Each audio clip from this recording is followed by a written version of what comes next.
Hey, what's up, everybody? This is Dr. Andrew Kim, MD. I'm a board certified psychiatrist, and today's video is on the topic of debunking the lies and myths about SSRIs and mass shooters.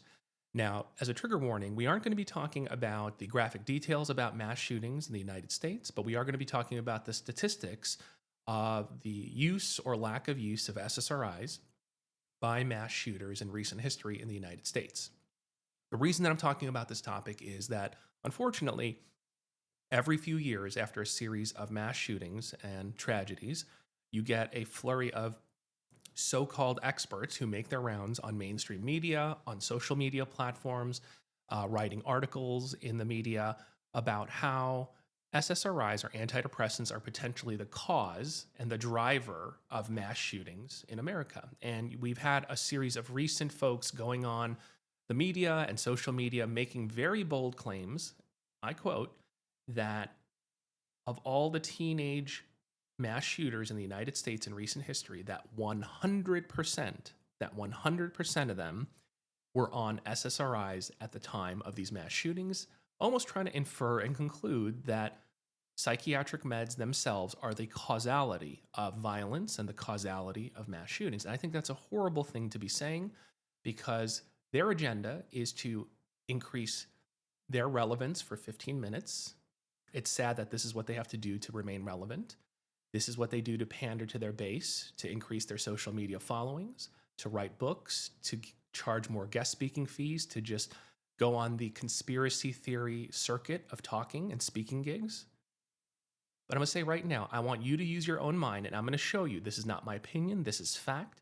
Make up your own mind and realize how inflammatory and how much of a myth and a lie that statement is, that 100% of these mass shooting teens were on meds. So here's what you can do. Don't take my opinion. You shouldn't believe random people. I want you to go to publicly accessible data. I want you to go to this website called the Violence Prevention Project, okay? theviolenceproject.org, okay? So theviolenceproject.org, you can go here and you could essentially download an Excel spreadsheet or a CSV spreadsheet, and it will give you tons of data about all of the recent mass shootings in the United States. I'm not going to read off every column here, but you can see the names of the shooters, the ages, whether they were on psych meds or not, what kind of psych meds, if they were able to gather that history. Were they on their psych meds in the 6 months prior to the shooting? Were they suicidal at the time? Where did the shootings occur? How were their grades in school? What birth order were they in their family? Did they come from a family with both parents, one parent, et cetera, et cetera? I mean, tons of data that is publicly accessible. Probably not as publicly accessible is another database called the Columbia Mass Murder Database. And at Columbia University, they've compiled a database similar to this of the last 1,300 mass murders, and 65% of those included mass murders including firearms. Now, put it simply, I'm going to be fair and try to compare apples to apples. Now, a lot of these so-called experts are focusing mainly on preteens, teens, and young adults because SSRIs or antidepressants carry what is called a black box warning. The black box warning by the FDA says children, adolescents, and young adults under the age of 25 may experience increased suicidal thoughts and behaviors when taking prescription antidepressants. And they're extrapolating that from that warning that these shooters are likely then exhibiting violence and conducting these mass shootings. So I'm only going to focus on them first. So if we scroll here, I filtered for those, and you can see on the screen, for those that are age 11 to age 24, okay?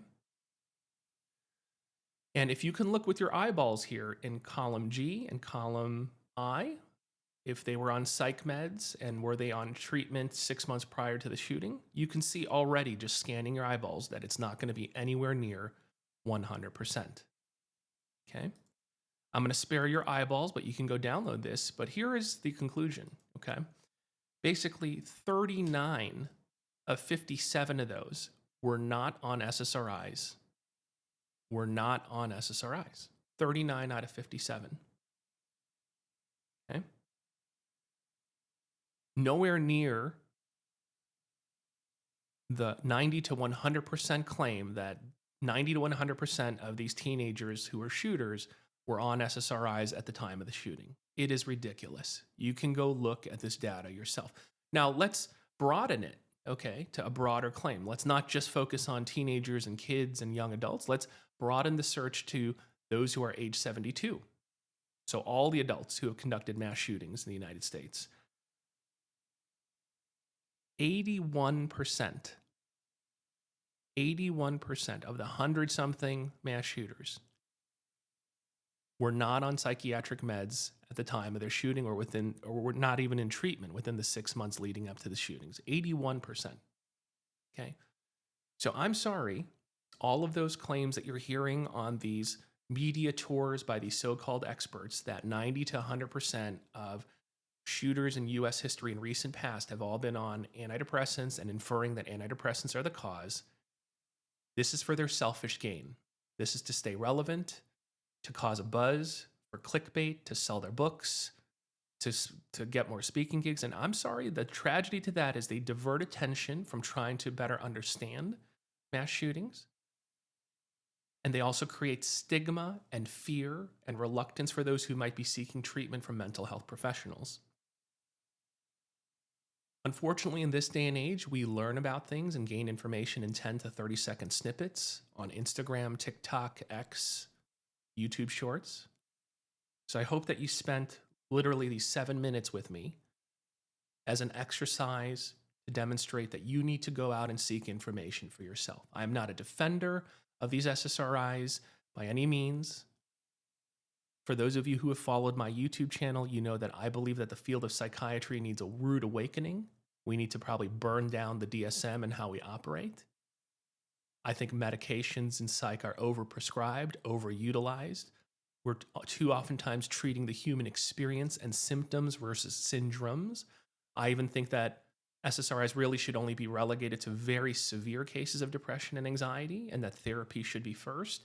They have plenty of side effects, both short-term and intermediate term. So I don't take those side effects and warnings lightly. So for those of you who have followed me for years, know that I try to be a balanced person, but I also call out stupidity and lies, because this is my platform and I can do what I want. And I hope that you educate yourselves, raise awareness, and dig and search for the truth on your own versus listening to a bunch of randos without doing some investigating, including myself. Go investigate, argue with me, disagree with me. That's the beauty of America. But don't be a sheep and don't be a lemming to those who are just trying to sell books, sell you clickbait as charlatans. So I hope you found this educational. I hate that these tragedies occur. We're still trying to wrap our heads and try to understand this. God bless you and everyone be safe. Dr. Andrew Kim, until next time. Thank you guys.